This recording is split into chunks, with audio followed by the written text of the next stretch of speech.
We are closely monitoring like assaulty behavior, escapes, and we really hadn't done that in the past. Last year, the State Patrol reported 14 incidents, already 5 this year at the Kearney YRTC. You know, there's a reason youth are committed here. And with the assaulty behavior being 51% of why youth are committed here, you know, just because they walk through the front door doesn't mean their behavior is going to stop. Currently, over 80 youth walk in groups across the YRTC campus, each with a troubled past, learning ways to change their behavior. This just is a controlled environment where they're going to continue to show the behaviors until they can get a handle and start thinking differently. They got to own and identify and then replace their behavior.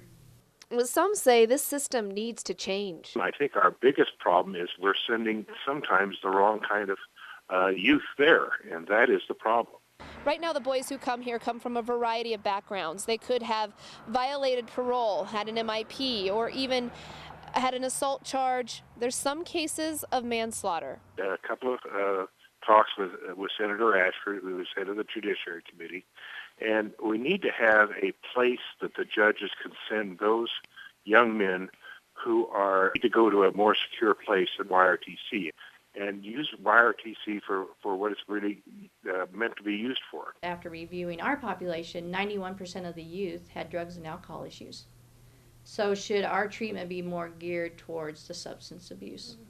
Or maybe not. Now, funding these changes is a big hurdle. Funding, I think, Marilyn, is to be able to set up different places around the state, so places where we can send these 10 or 20% that shouldn't be sent to YRTC.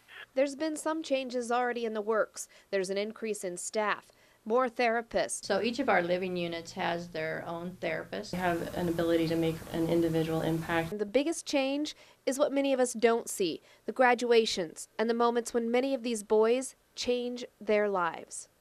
I believe that we do change lives, and you see a sparkle when a youth finally gets it. As for the youth here, there is one thing they would like to see change, the way we as a community look at them.